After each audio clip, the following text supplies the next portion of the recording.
स्वागत है आप सभी के आपके अपने परिवार रवीन की पाठशाला पे। दोस्तों आज की इस वीडियो में हम शुरुआत करेंगे बिहार सिविल कोड का जो हम बुक स्टार्ट किए हैं उसका आज प्रैक्टिस सेट मैथ्स का 19 होगा।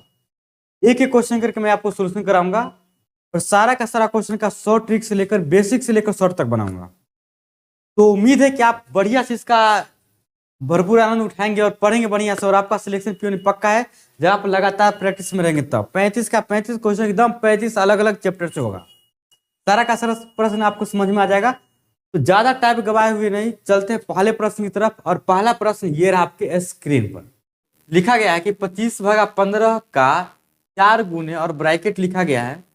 उसके बाद ये सब लिखा गया है। तो इसको हल करने के लिए आपके पास ज्यादा दिमाग लगाने की जरूरत नहीं है। ठीक है, इसको आप चुटकी में हल कर सकते हैं। कैसे? सबसे पहले तो आप ब्रैकेट के अंदर का काम करेंगे।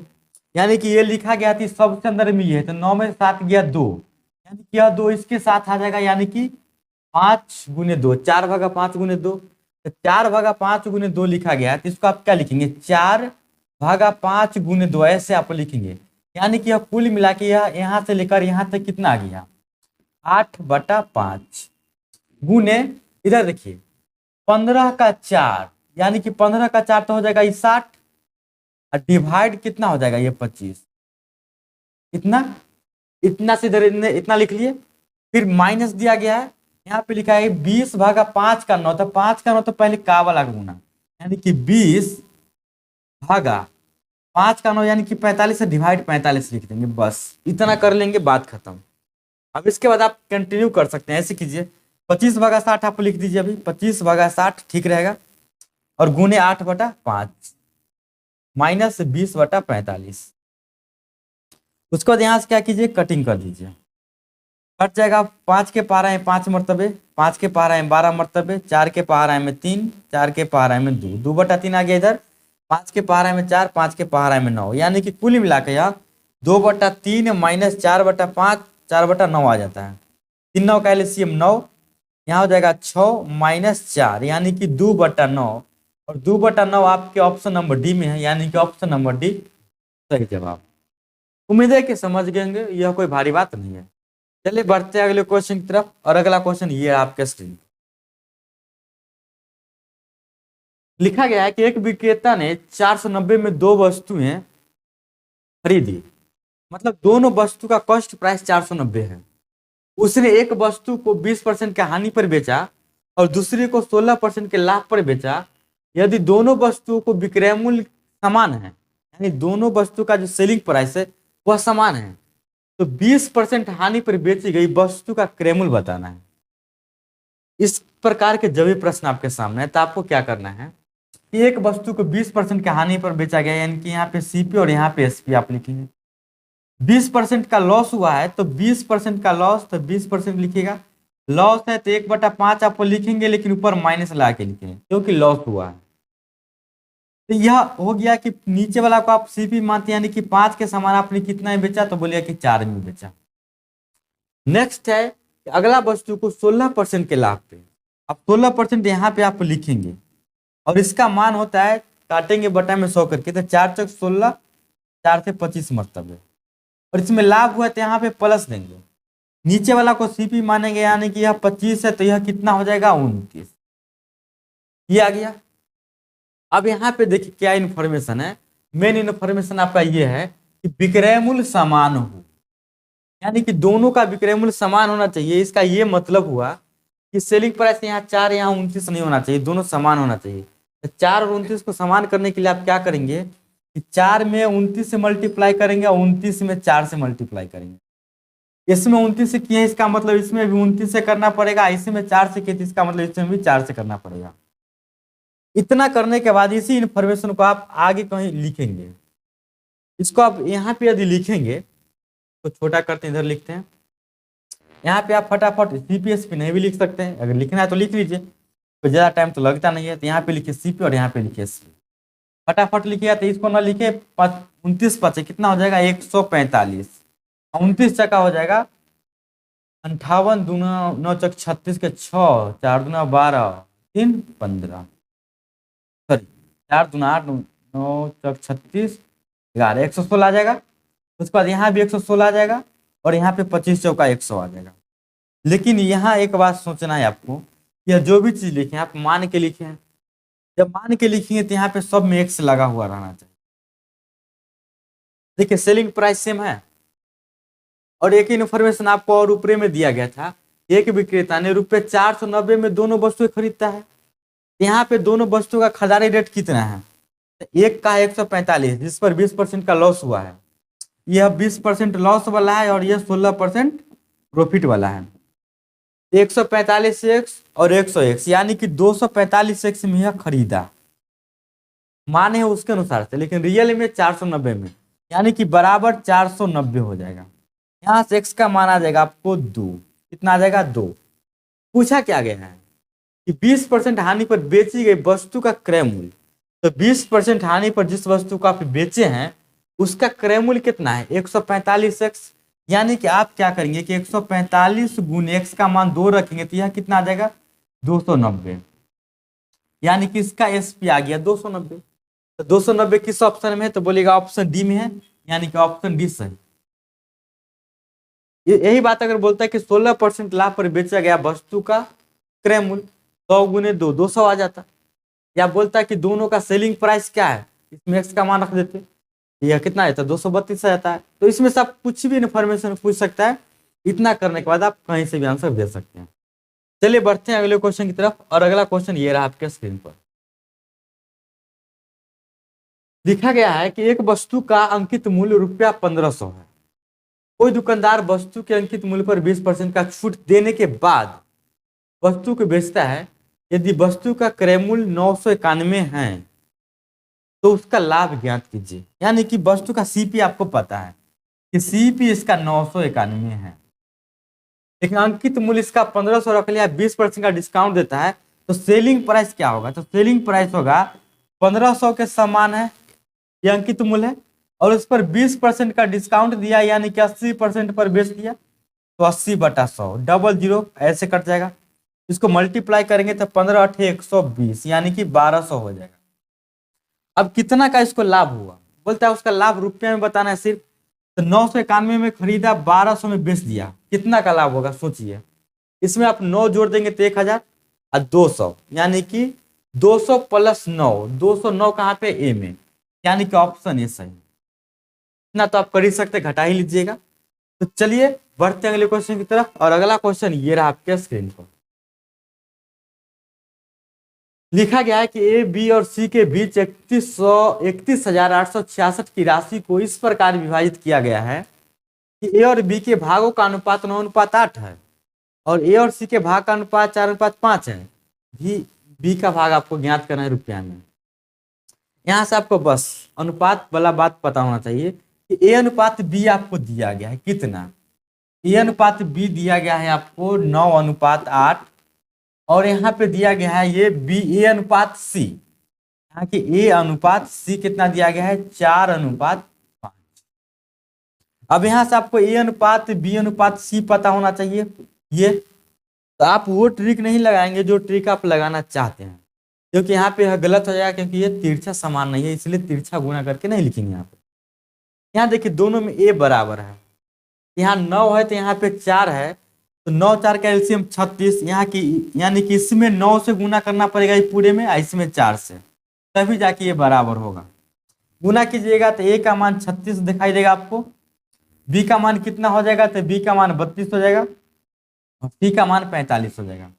यह कटने वाला नहीं कटेगा, या कटेगा तो काट भी सकते हैं आप, तो उम्मीद है कि यह कटेगा नहीं, तो नहीं कटेगा। अब देखिए बोला गया है कि ए बी सी के बीच इतना बांटा गया है, अनुपात में इतना बांटा गया है, तो आपको हम बताएं जब अनुपात में रहे तो परफेक्ट नहीं होता है, यानी कि यहाँ पे सब में एक्स लगा लेंगे। सबके बीच कितना बांटा गया? 3186, यहाँ पे आप लिखते 3186, सॉरी अभी भी गलत तो बोल रहे हैं, 31,866। और रियली में इतना बांटा गया, अनुपात में कितना बांटा गया? तो सबको जोड़ लेंगे, 5 2 7 6 13 के 3 हासिल 1, 3 1 4 3 7 4 11, यानी कि 113x बांटा गया है। पूछा है बी का भाग निकालने के लिए, तो इसमें से बी का भाग कितना है? 32x, यानी कि आपको 32x से गुना करना पड़ेगा।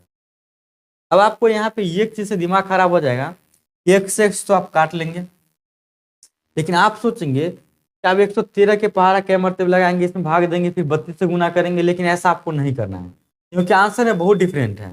ये 9,000 है, ये 8,000 है, ये 12,000 है, ये 10,000 है।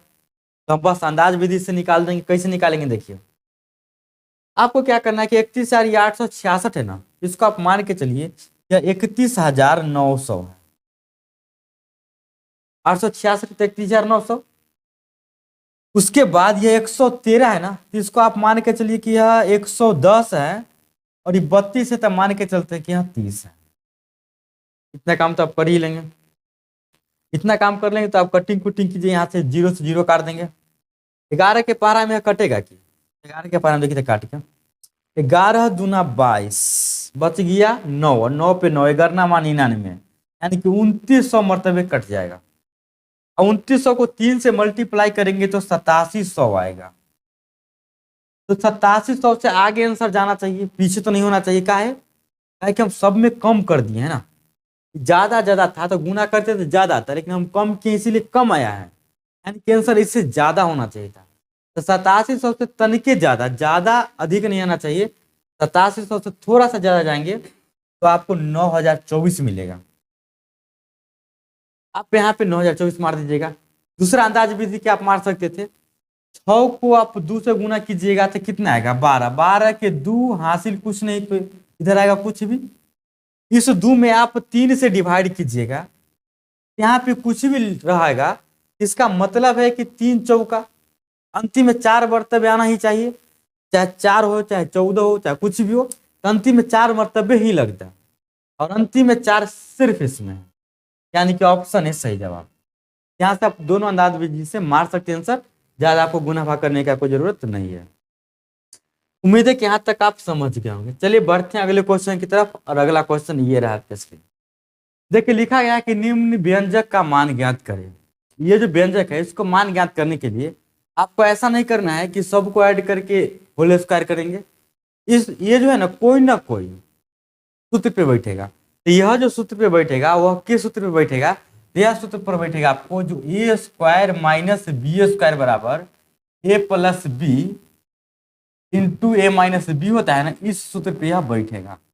कैसे बैठेगा अभी देखिए, इसको थोड़ा सा आगे करेंगे तो आपको पता चल जाएगा। देखिए 375 प्लस 125 लिखा गया है, जोड़ेंगे तो कितना आएगा, बोलिए कि सर जी 500, यानी कि 500 का होल स्क्वायर माइनस 125 में से 375 घटाएंगे तो माइनस 250 आएगा, यानी कि माइनस 250 का होल स्क्वायर बटे, देखिए 2 बार लिखा गया है तो यहाँ पे डायरेक्ट आप 375 का होल स्क्वायर लिख सकते हैं माइनस 125 का होल स्क्वायर बराबर। अब देखिए क्या करते हैं आप, इतना बात तो आप मन में कर लेते यदि आप करना जानते तो। अब देखिए A square minus B square, B के जगह पे यहाँ माइनस 250 है, तो पहला बार जोड़ के यानी कि दोनों को आपस में जोड़ेंगे। आप सोचिए दोनों को आपस में जोड़िएगा तो एक प्लस में एक माइनस में तो घट जाएगा, करेंगे जोड़ लेकिन हो जाएगा घटाओ, क्योंकि एक माइनस में 500 में से 250 घटा देंगे, कितना होगा, तो बोलिए क्या 250 लिख देंगे, गुने एक बार जोड़ दिए तो एक बार घटाएंगे। अब जैसे ही घटाएंगे तो वो माइनस जो हम घटाएंगे 100 ये वाला माइनस प्लस हो जाएगा, यानी कि 500 प्लस 250 कितना हो जाएगा 750 डिवाइड। ये देखिए 375 का स्क्वायर माइनस 125 का ए स्क्वायर प्लस बी स्क्वायर। अभी दोनों को आप जोड़ेंगे, जब दोनों को आप जोड़ेंगे तो 375 में 125 जोड़ेंगे तो 500 आएगा। अब गुने एक बार घटाएंगे 375 में से 125 तो 250 आएगा, ये 250 हो गया। अब बस इसी को आपको हल करना है, हल करने के बाद आपका आंसर आपके सामने रहेगा।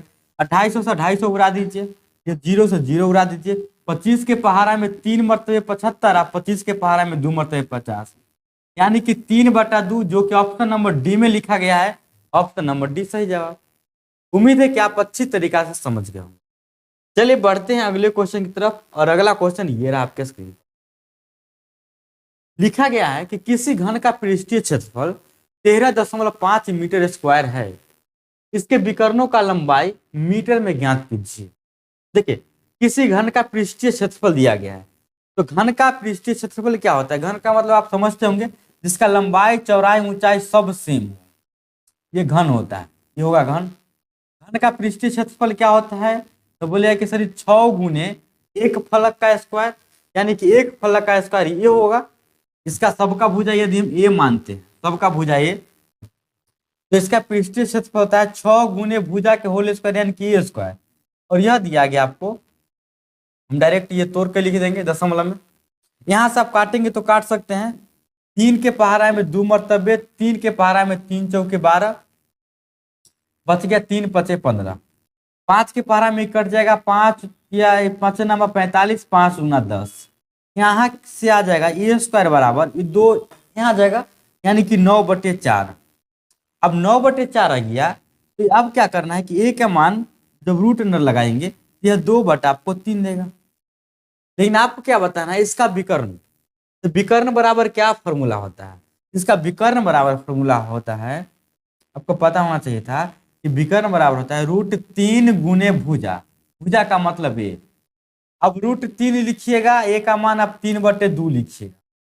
इतना आंसर होना चाहिए था, लेकिन इतना नहीं है। लेकिन √3 वाला है, ये वो है या ये वो है। तो आप देखिए कि 3/2 के बदले आप 1.5 नहीं लिख सकते हैं, 1.5 लिख सकते हैं, यानी कि 1.5 √3, यानी कि ऑप्शन नंबर सी। उम्मीद है कि आप यहां तक समझ गए होंगे। चलिए बढ़ते हैं अगले क्वेश्चन की तरफ। और अगला क्वेश्चन ये रहा आपके स्क्रीन। लिखा गया है कि 5 - x²/3 का होल क्यूब करना है, उसमें से x² का गुणांक बताना है। अब x² का गुणांक बताइए, तो सबसे पहले तो आपको a - b का होल क्यूब पता होना चाहिए। अब a - b का होल क्यूब क्या होता है पता होना चाहिए। तो a - b का होल क्यूब होता है a³ + b³ minus 3ab into a + b, ये होता है। अब x² का गुणांक निकालना है, तो हमको सिर्फ x² का ही गुणांक निकालेंगे। इस सब में आप मान रखिएगा, तो यहाँ पे a³ मतलब 25 आ जाएगा, 25 × 5 = 125, यहाँ पे 125, इससे कोई फर्क नहीं पड़ता है। b³, अब इसका क्यूब कीजिएगा तो x⁻6 आएगा। अब बट्टे में 3 × 9 = 27 माइनस 3ab। अब 3 लिखिएगा, गुने 5 लिखिएगा, और गुने x²/3 लिखिएगा। a + b से गुणा, यानी कि 5 + x²/3 से गुणा कीजिए, यही कीजिएगा।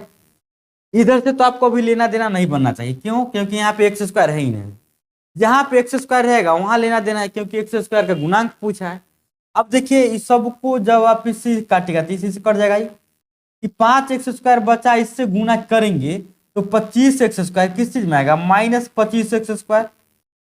और यही 5x² के गुणा इधर अगर करते आप, यहाँ x⁴ होगा। क्या जरूरी x⁴ लेने का? हम इतना ही करेंगे क्योंकि हमको x² का गुणांक पूछा है। तो आप हमें बताइए कि x² का गुणांक कितना है, यानी कि x² के गुणा में कितना है इधर? बोलिएगा कि -25, यानी कि ऑप्शन नंबर बी। यही करना था। ये सारी बातें आप करेंगे तब वहां से पता चलेगा। इससे बेहतर है कि जो काम का चिन्ह है उसको छोड़ दीजिए, जो काम का है उसी को लिखिए, उसी से आंसर आपका निकल जाएगा। चलिए बढ़ते हैं अगले क्वेश्चन की तरफ। और अगला क्वेश्चन ये रहा आपके स्क्रीन पर। लिखा गया है कि नमक की कीमत में 15% की कमी एक व्यक्ति को ₹272 में 2 किलोग्राम अधिक नमक खरीदने में सक्षम बनाती है। तो नमक की घटी हुई कीमत प्रति किलोग्राम में बताइए। ये जो क्वेश्चन है ना, आप लोग के लिए काफी टफ होगा, लेकिन जिस दिन से आप मेरा परसेंटेज का मैराथन देख लीजिएगा ना, कल तक वो शूटिंग हो जाएगा, क्वेश्चन तैयार कर लिए हैं, उसके बाद से आपको ये सब क्वेश्चन इजी लगेंगे, कॉन्सेप्ट समझ जाएंगे तब। लेकिन हम यहाँ पे कॉन्सेप्ट अभी पूरा नहीं समझाएंगे, थोड़ा कॉन्सेप्ट समझाते हैं और बनाते हैं। उम्मीद है कि आप उतना ही में भी समझ सकते हैं। यहाँ देखिए 15% की कमी किया गया है कीमत में। तो जब कमी या बढ़ोतरी होगा ना, तो यहाँ पे आप इनिशियल या हिंदी में लिखिएगा तो पहले, और यहाँ लिखिएगा बाद में। 15% का कमी दाम में हुआ है ना, मूल्य में, दाम में। यहाँ पे आप मूल्य लिख लीजिए, क्या लिखिए? मूल्य। मूल्य मूल्य में कितना है कमी? 15%। 15% के मान आपको लिखना पड़ेगा बटा में।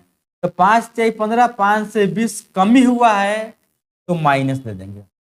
यानी कि पहले अगर 20 रहा होगा इसका मूल्य, तब 20 में से 3 गया, यानी कि 17 हो जाएगा। रुपया लिखना है, रुपया लिख दीजिए। एक व्यक्ति 272 रुपया खर्च करके 2 किलोग्राम अधिक खरीदता है। रुपया ऑलवेज 272 खर्चा करेगा, दाम बढ़ा या घटा हमेशा 272 खर्च करेगा। जब ऐसा सिचुएशन आएगा तो मूल्य का जस्ट उल्टा जो होगा वह खपत होता है। क्यों होता है हम कंसेप्ट बताएंगे जब हम मैराथन चलाएंगे उसमें, ताकि उसमें समय रहेगा। इसमें अगर इतना समय ले लेंगे तो फिर आपको यह कि वीडियो बहुत लंबा हो गया। तो अगर पैसा उतना ही खर्च करना है, खर्च में कोई परिवर्तन नहीं है, तो जो मूल्य होगा उसका जस्ट उल्टा खपत होगा, यानी कि 17 से 20। खपत को मान लें कि यह एक्स है, यह भी एक्स है, क्योंकि ये परफेक्ट नहीं है, यह सब रेशियो में लिखा गया है। देखिए कितना किलोग्राम अधिक खरीदता है, बोलिए कि 2 किलोग्राम। यहाँ कितना खरीदता है भाई, 3x। यहाँ पे 3x और रियल में 2 किलोग्राम, यानी कि x का मान कितना आ जाएगा, बोलिए कि 2/3। अब ये 2/3 कहाँ डालेंगे, लिखता है नमक की घटी हुई कीमत। तो घटी हुई मतलब बाद वाला कीमत पूछ रहा है, यानी कि 17 वाला पूछ रहा है, तो 17 नहीं मारेंगे। जब नमक का दाम कम गया था तो 17 था, लेकिन खरीद कितना रहे थे, खपत कितना करे थे, 20 गुने एक्स, यानी कि एक्स के मान यहाँ पे डाल देंगे। यानी कि आपका जो खपत होगा वह खपत हो रहा है, जब घट गया है मूल्य तो 20 गुने 2/3, यानी कि 40/3 kg आप खर्च कर रहे हैं। पूछा है कि इसका दाम बताना है प्रति केजी, तो 40/3 kg आप खरीद रहे हैं, कितना रुपया लगा खरीद रहे हैं, बोलिएगा 272 रुपया लगा। आपसे यदि हम पूछे कि आप 20 रुपया खर्च कर रहे हैं, 5 किलो आलू खरीद कर ला रहे हैं, तो कई रुपये खरीदे, फटाक से 20 में 5 से भाग दे दीजिएगा। मतलब रुपया को ऊपर रखेंगे, नीचा खपत को रखेंगे, बस यही बात यहाँ करना है कि रुपया को आप ऊपर रखिए, 1 किलो का दाम निकालना है तो रुपया ऊपर होगा, यानी कि 272 ऊपर होगा, और डिवाइड करेंगे 40/3 से। सोचिए तो ये पलट जाएगा तो गुना में क्या हो जाएगा, 3/40 हो जाएगा। आपको अब काटने नहीं आता होगा, काटने में आपको कोई कंप्रोमाइज नहीं होना चाहिए। अब इसको गुना कर लीजिएगा, 2×3 = 6, या भी काट लीजिए 2 के पहाड़ा में 20 मरतबे, और 2 के पहाड़ा में 2 × 2, 2×3 = 6, 2×6 = 12, 136। अभी और कटेगा यहाँ, 2 के पहाड़ा में 10 मरतबे, 2 के पहाड़ा में 2×6 = 12, 2×8 = 16। 68 को 3 से गुना कीजिए, 8 × 3 = 24 के 4 हासिल 2, 36 × 18 = 2 20, और डिवाइड 10 करेंगे तो उम्मीद है कि आप कह देंगे कि 20.4 आ जाएगा डिवाइड करके पक्का। और 20.4 आपके किस ऑप्शन में दिख रहा है, बोलिए कि ऑप्शन सी में। 0 है तो 0 का कोई महत्व नहीं होता है, दशमलव के बाद सबसे लास्ट वाला 0 की हम बात कर रहे हैं, तो ऑप्शन नंबर सी सही जवाब। उम्मीद है कि आप समझ गए होंगे बिना कोई ट्रिक का कंसेप्ट से। चलिए बढ़ते हैं अगले क्वेश्चन की तरफ, और अगला क्वेश्चन ये रहा आपके स्क्रीन पर। उससे पहले मैं आपको बता दूं, इसको यदि आप ट्रिक से बनाएंगे तो भूल जाएंगे और बार बार आप गलत कर जाएंगे, इसलिए ट्रिक इसका नहीं, ये कंसेप्ट जो है ट्रिक ही मान के चलिए। इसमें आप कम कैलकुलेशन करेंगे तो ये ट्रिक ही है। यदि आपको वीडियो अच्छा लग रहा है तो बीच में मैं आपको कह देता हूँ कि प्लीज़ वीडियो को लाइक सब्सक्राइब शेयर करना नहीं भूलिएगा, ताकि मेरा मोटिवेशन बना रहे और आपके लिए हम बहुत कुछ मेहनत करें, और आपको पढ़ाने में कोई कंप्रोमाइज़ नहीं होने, एकदम आपको फ्री में यूट्यूब पे पढ़ाएंगे, लेकिन एकदम पेड क्लास की तरह पढ़ाएंगे। और उम्मीद है कि आप अच्छे तरीके से सीखेंगे भी, और आप सबसे मैथ्स में आगे निकलेंगे, रीजनिंग में भी आगे निकलेंगे। बस सबका सब क्लास में लाऊंगा, आपका सपोर्ट रहेगा तब। तो उम्मीद है कि आप मेरा सपोर्ट जरूर करेंगे। तो चलिए बढ़ते हैं अगले क्वेश्चन की तरफ बिना बकवास किए। ये तो बकवास नहीं थे, ये काम का ही बात था, लेकिन मेरे काम का बात। आप भी करेंगे तो आपके भी काम का बात, आप कर दीजिएगा। मेरा काम को आप अपनी काम समझिए और आपके काम को हम अपना काम समझेंगे, तभी एक दूसरे का काम बढ़िया से हो पाएगा। देखिए नेक्स्ट लिखा गया है कि 52, 71, 43, 22 ए और बी का औसत 55 है। तो 42, 45, 49, 51, 42 सी और डी का औसत 53 है। एबीसीडी का औसत पूछा। अब सोचिए औसत दिया हो रहता है तो एक फल आप निकाल लेते हैं, बोलिए हाँ निकाल लेते हैं, तो कितना आप ऐसे भी लिख सकते हैं डायरेक्ट। देखिए इसको तो आप डायरेक्ट शॉर्ट भी लिख सकते हैं, लेकिन शॉर्ट लिखेंगे तो आप नहीं समझेंगे। तो इसका औसत दिल है 55, औसत कितना दिल है 55, कितना का, इतना प्रेक्षण का, तो सबको जोड़ेंगे तो 52 प्लस आप 71 प्लस 43 प्लस 22 प्लस में ए या प्लस में बी, सबको जोड़ेंगे तो कितना आएगा। तो औसत 55 है, कई प्रेक्षण है, 1 2 3 4 5 6, यानी कि 55 गुने 6, तो 55 गुने 6 कितना आ जाएगा 330, यानी कि सबको जोड़ के 330 आएगा। अब यहाँ से सबको जोड़ के घटा देंगे तो ए प्लस बी का मान आ जाएगा। अब सबको जोड़िए, यहाँ से आप a प्लस बी का मान निकाल लेंगे। a प्लस बी बराबर कितना हो जाएगा, यहाँ हम रफ में कर लेते हैं 330 में से हम घटा लेंगे क्या, 2 और 3 5, 5 1 6 और 2 8, यहाँ 8 लिख देंगे, 2 और 4 6, 6 7 13, 5 18, यानी कि 188 घटा दीजिए। 10 में से 8 गया 2, बच गया 12, 12 में से 8 गया 4, ये बच गया कितना, 2 2 में से गया 1, यानी कि a प्लस बी बराबर 142 हो गया। यहां तक समझ गए होंगे। इसी प्रकार से अब c प्लस डी आप निकाल लेंगे। तो डायरेक्ट हम बताते हैं कि c प्लस डी कितना होगा से, तो c प्लस डी बराबर आपका हो जाएगा, इसका एवरेज 53 है, कितना है 53 है, और कितना फ्रैक्शन है 1 2 3 4 5 6 7, यानी कि 53 को 7 से गुना कर देंगे, तो 53 को 7 से गुना करेंगे तो 7 21, 7 5 35, 7 2 37, 371 माइनस 371 माइनस क्या करेंगे, अच्छा यहाँ पे आप घटाए थे ना अभी कितना 188, 371 माइनस ये सबको जोड़ के घटाएंगे, जोड़िए सबको, जोड़िएगा तो 2 5 7 और 9 16, 16 1 17, 2 19, 19 के 9 हासिल 1 हो गया। 1 के बाद 1 और 4 5, 5 और 9, 9 4 13, 13 5 18, 18 4 22, 229, तो 371 में से आप 229 घटा देंगे, 11 में से 9 गया 2, 6 में 2 गया 4, ये बच गया कुछ नहीं, यानी कि कटम कुटम 42, यानी कि आप 229 घटाएंगे तो यह कितना आ जाएगा 42। अब a plus B plus C plus D का एवरेज निकालना है, तो 4 संख्या हो जाएगा, 1 2 3 4, चारों का एवरेज निकालना है, तो चारों का योगफल पता होना चाहिए, तो पता हो जाएगा कि दोनों का योगफल 142 है, इसका 42, जोड़ का कितना, तो बोलिए कि जोड़ का हो गया 142 है 42 184, कई वो संख्या है, 2 और 2 4 को 4 से डिवाइड कर देंगे, 4 से डिवाइड कीजिएगा, 4 चौक 16, 2 4 चौक 24, यानी कि 46, और 46 किस ऑप्शन में है, तो 46 तो किसी ऑप्शन में नहीं दिख रहा है,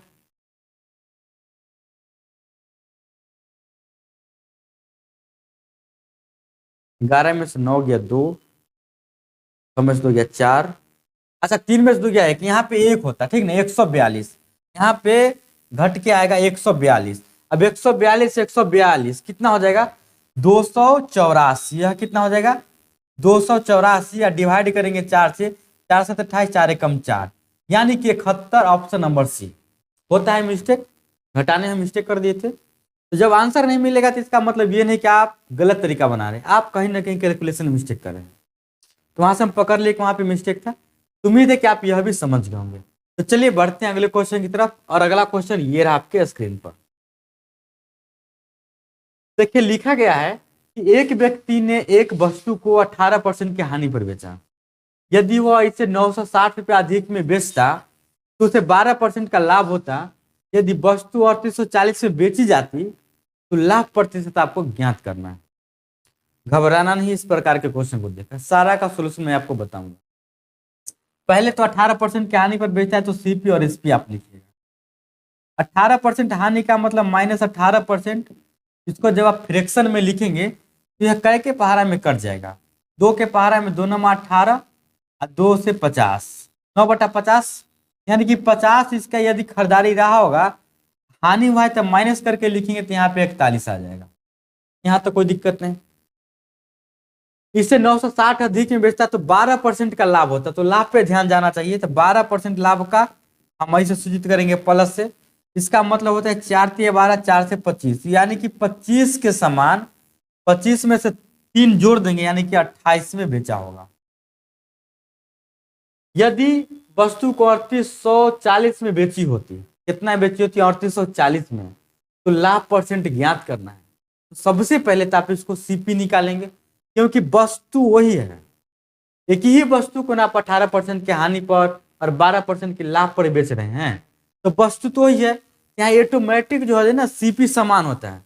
तब देखिए यहाँ पे सीपी आपको समान करना पड़ेगा, यहाँ 50 है सीपी, यहाँ पे 25 है, जो मान है उसमें भी आप उल्टा पुल्टा मान लिए, इसको समान करिएगा। तो सबसे पहला काम है कि इसको आप x के रूप में मान लीजिए, जब x के रूप में मानेंगे तो 50x 41x 28x 25x, इसको क्या करेंगे आप सीपी समान करेंगे तो इसमें 2 से मल्टीप्लाई कीजिएगा, 2 से मल्टीप्लाई करने का मतलब याद रखिए कि 25 दुना या 50 एक्स हो जाएगा और 28 दुना या 56 एक्स हो जाएगा। यहाँ तक कोई दिक्कत नहीं। अब आप हमको बताइए कि कितना अधिक में बेच रहे हैं। बोलिए कि 960 में। कितना अधिक में बेच रहे हैं यहाँ देखिए, तो बोलिए कि 41 और 56, अच्छा 15 एक्स में ना, 41 में 15 जोड़ेंगे तो 56, यानी कि आप 15 एक्स अधिक में बेच रहे हैं। और रियली में कितना बेच रहे हैं? 960 में। यानी कि यहाँ से आपको एक्स का मान पता चल गया, 15 छक्का 90, 15 चौका 60, 64। एक्स का मान पता जैसे ही आपको 64 चला, इसमें 64 डाल देंगे, आपको सीपी निकल जाएगा। यहाँ पे गुना 64 कर दीजिए, सीपी निकल जाए आपको। 4 पच्चे 20 के 0 हासिल 2, 6 पच्चे 30, 7 2 32, यानी कि 3200 आपका सीपी हुआ। अब 3200 सीपी है, अब कितना बेचे हैं? 3840 में। कितना लाभ कमा रहे हैं? बोलिए कि सर 640। तो लाभ परसेंट अब आपको बताना है कि कितना लाभ परसेंट हुआ। अब जो आप कमा रहे हैं उसका लाभ परसेंट निकाल ही लीजिएगा कि 640 आप कमा रहे हैं, लाभ परसेंट निकालना है।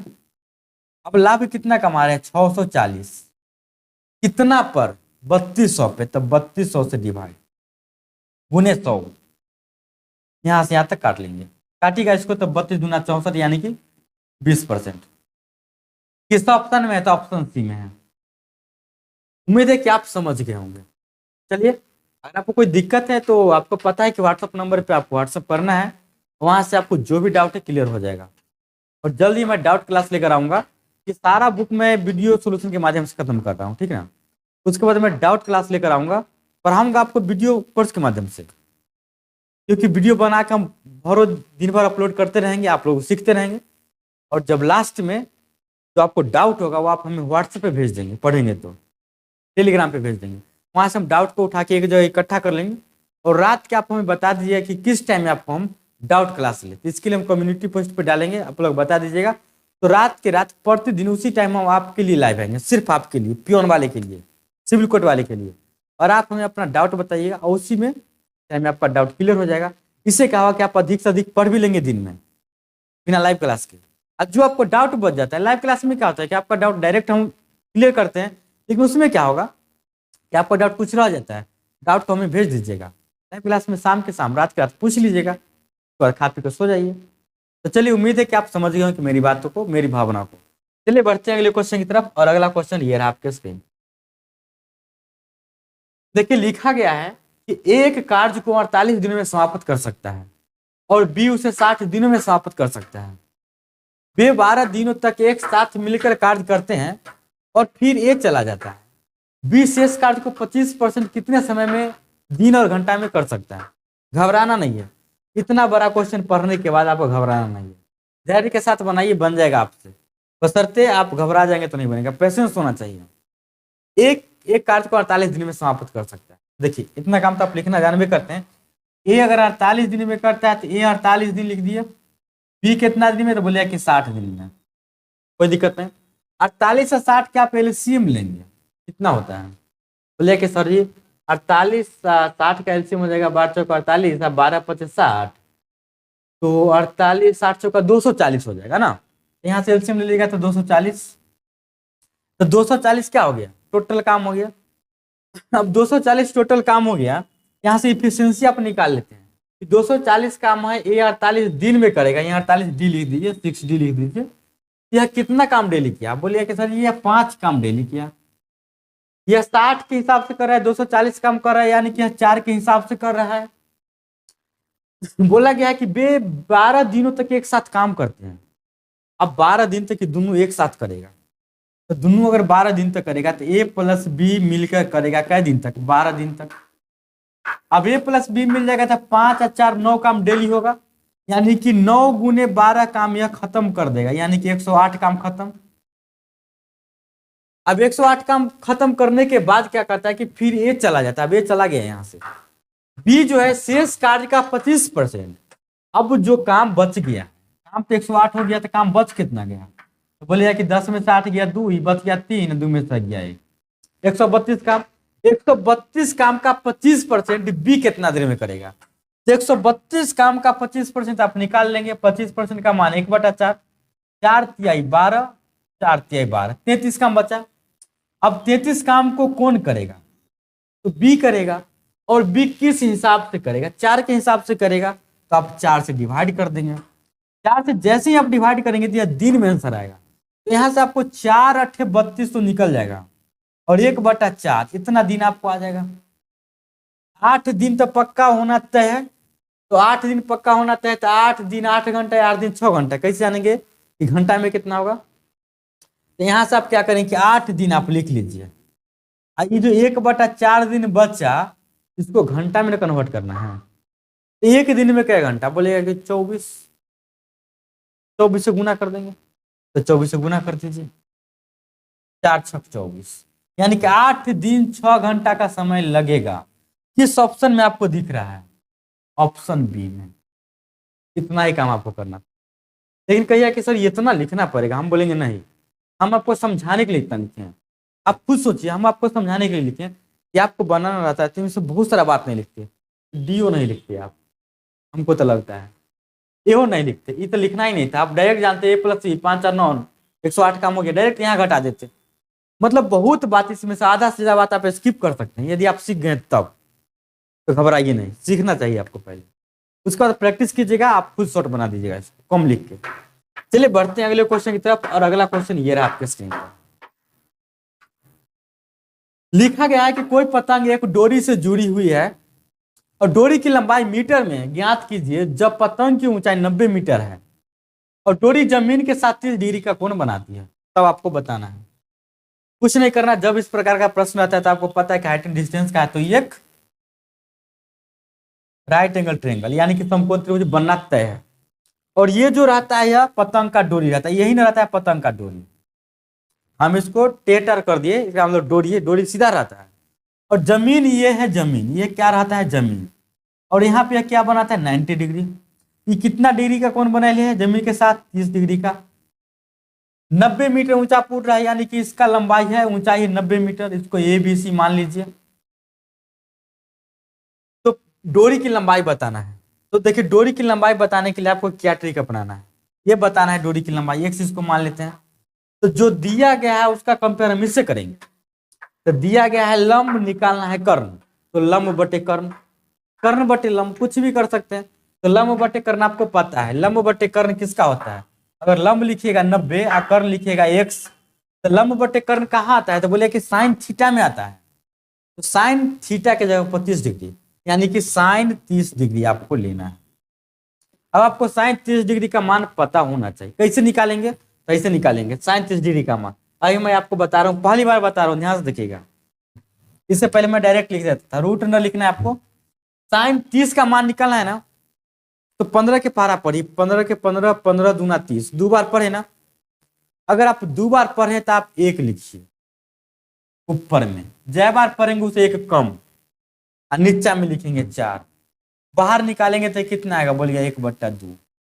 यानी कि साइन 30 का मान हो गया 1/2 बराबर 90/x।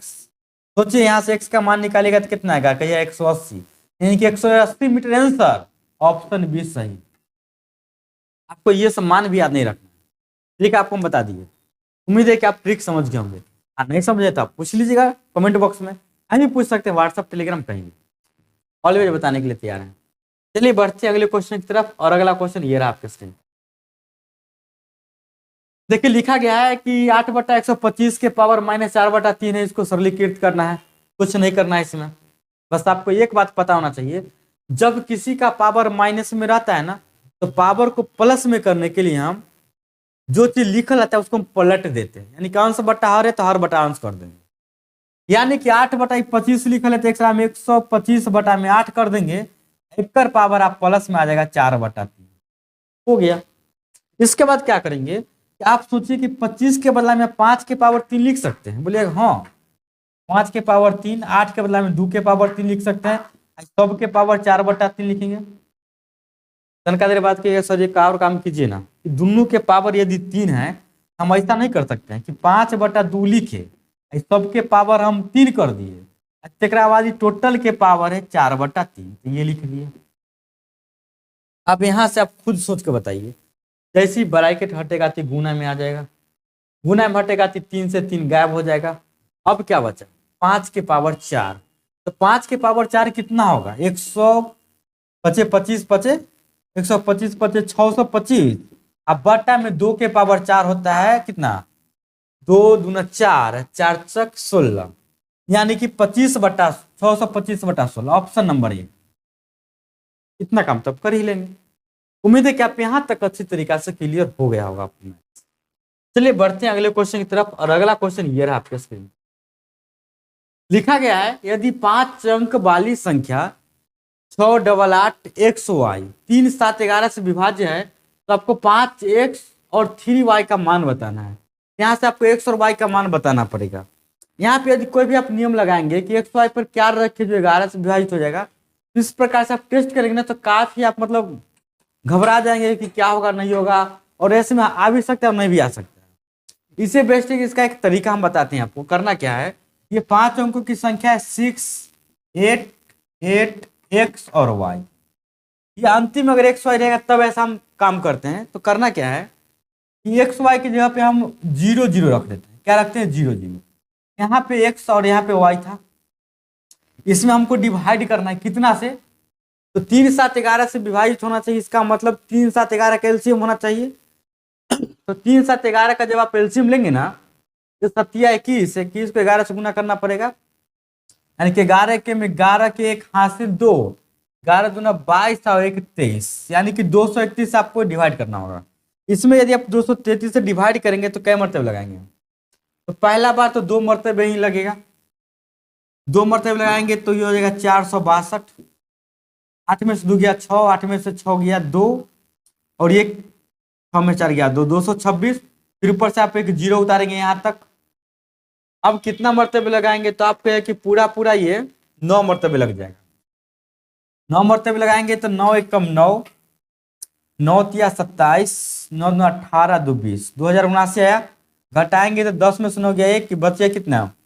5, 5 में से 7, 15 में 7 गया 8, 1 और ये कैंसिल 181। ऊपर से भी ये 0 उतारेंगे। अब कितना बार में लगाएंगे? तब 9 मरतबे नहीं लगा सकते, क्योंकि 9 मरतबे 2079 आता है।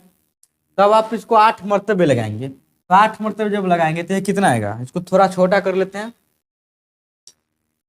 8 मरतबे लगाएंगे तो 8 1 कम 8, 8 3 24, 8 1 कम 8, 8 3 24 2, और 8 दूना 16, 2 18, 1848 आएगा।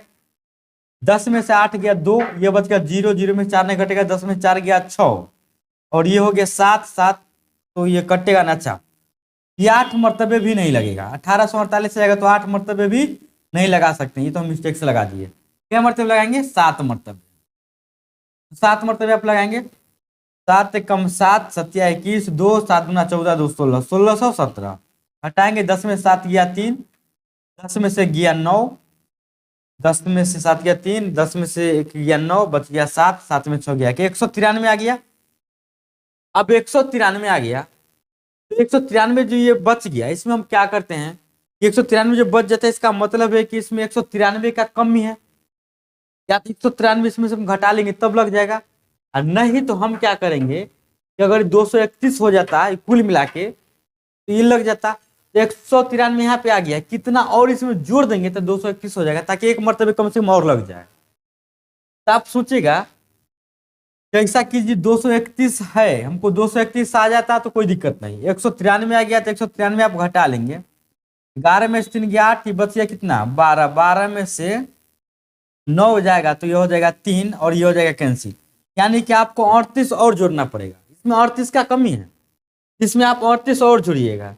38 जोड़ने का मतलब हुआ कि यहाँ पे इसमें 38 जुड़ेगा तो यहाँ पे 3 आएगा और यहाँ पे 8 है। यहाँ से पता चला कि x का मान 3 है, y का मान 8 है। ऐसे करना है। अब इसका मान आप रख दीजिए यहाँ पे 5x यानी कि 5 तिहाई 15, 3y यानी कि 3 अट्ठे 24, जोड़ देंगे ना तो ये आ जाएगा 39। 39 किस ऑप्शन में है? तो ऑप्शन बी में है। उम्मीद है कि आप यहाँ तक समझ गए होंगे। चलिए बढ़ते हैं अगले क्वेश्चन की तरफ, और अगला क्वेश्चन ये रहा आपके स्क्रीन पर। लिखा गया है कि निम्नलिखित में से किस संख्या को 99 से पूर्ण रूप से विभाजित किया जा सकता है? देखिए कोई भी संख्या को जब हम 99 से विभाजित करेंगे तो ऐसा नहीं ना है कि हम 99 से डिवाइड करके ही देखेंगे, नहीं, ऐसा भी नहीं है। 99 से विभाजित करने का मतलब है कि 99 9 लिखा हम 11 गुने 9 लिख सकते हैं। इसका मतलब ये हुआ कि 9 के विभाजित के नियम से 9 के विभाजित का जो नियम उस पर बैठना चाहिए, चाहे 11 के नियम पे बैठना चाहिए। तो हम चेक करते हैं पहला ऑप्शन को, क्या यह 9 के विभाजित के नियम पे बैठेगा? 9 में बैठ जाएगा तो 11 में भी बैठना चाहिए, दोनों में बैठना चाहिए। तो 1 1 2 2 4 6 3 9 4 13 5 18 जोड़ के 18 या डिवाइड 9 से करते हैं लग जाता है, यानी कि 9 से तो हो गया।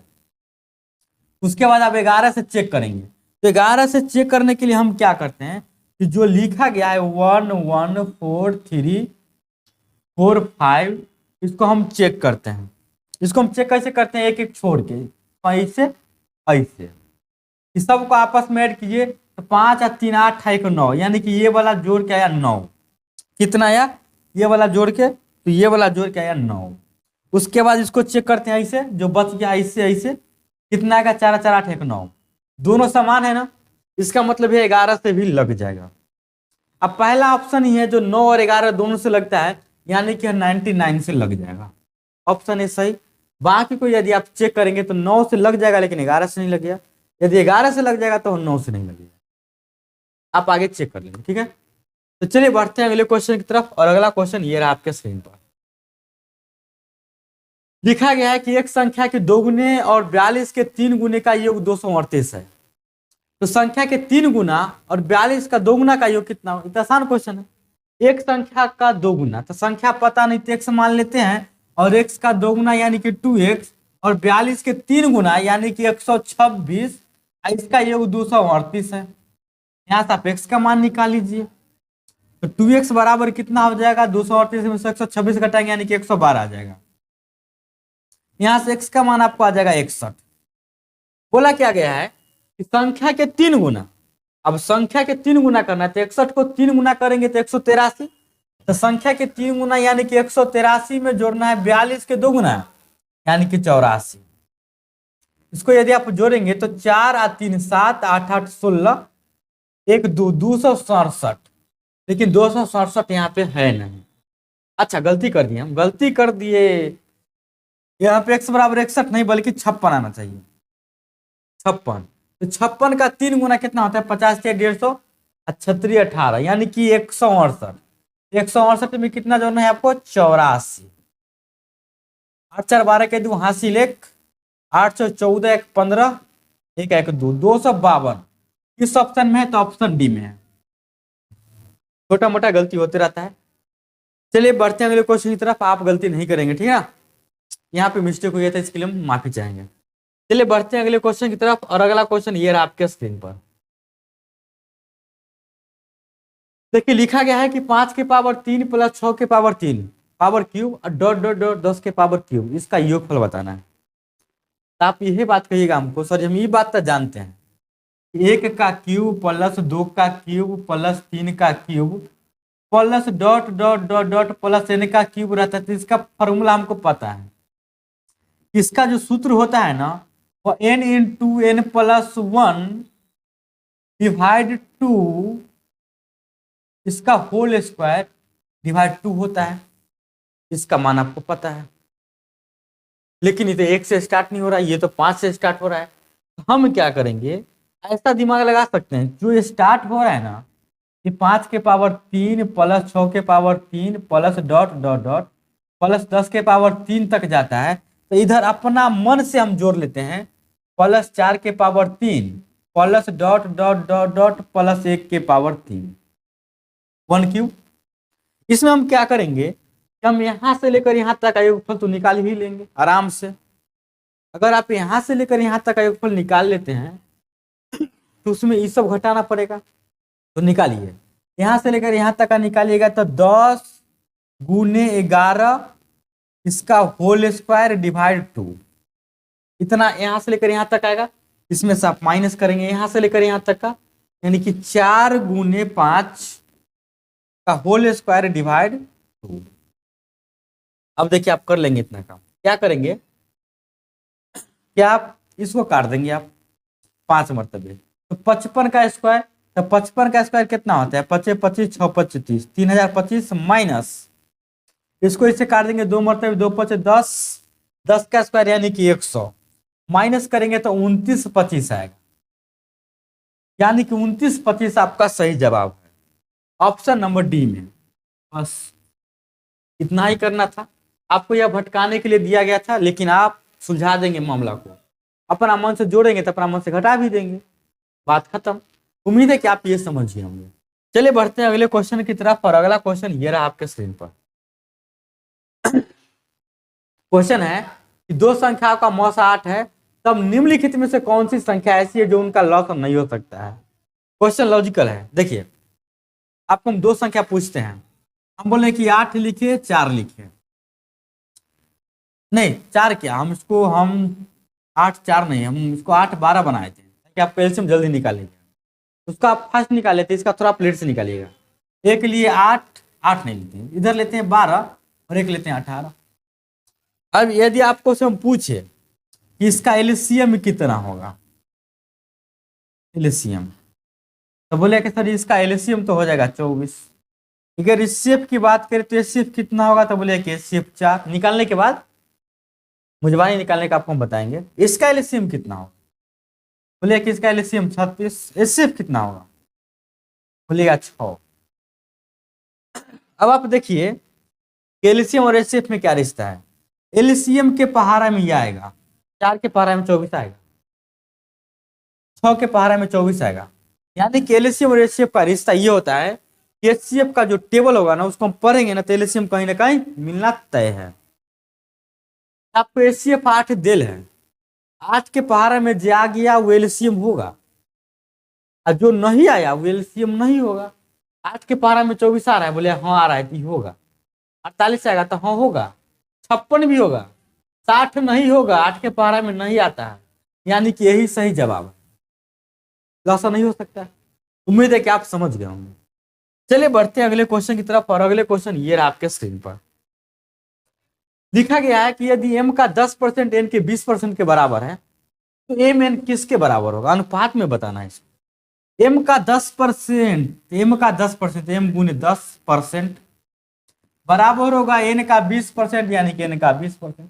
यहाँ से आपको क्या करना पड़ता है, सब पता है आपको कि परसेंट से परसेंट उड़ा देंगे आप, m बटा n लिखेंगे तो देखिए जो m के गुना में है ना वो n के सामने जाएगा, यानी कि 10 यहाँ पे आएगा, तब तक क्रॉस करेंगे तो फिर गुना में जाएगा और 20 ऊपर आ जाएगा। काट देंगे, क्या निकलेगा 2:1, और आपको m/n ही निकालना है, तो 2:1 कहाँ दिख रहा है, ऑप्शन ए में, यानी कि ऑप्शन ए सही जवाब। चलिए बढ़ते हैं अगले क्वेश्चन की तरफ, ये सब इजी क्वेश्चन है। अगला क्वेश्चन ये रहा आपके स्क्रीन पर। जल्दी हम आपके लिए एक अच्छा क्वेश्चन का सीरीज लेकर आ रहे हैं, इसको खत्म करने के बाद मेरा टारगेट इसको खत्म कर दिया, आप लोग पढ़ लिख के इसको समाप्त कीजिए, फिर हम आपको आगे बताएंगे।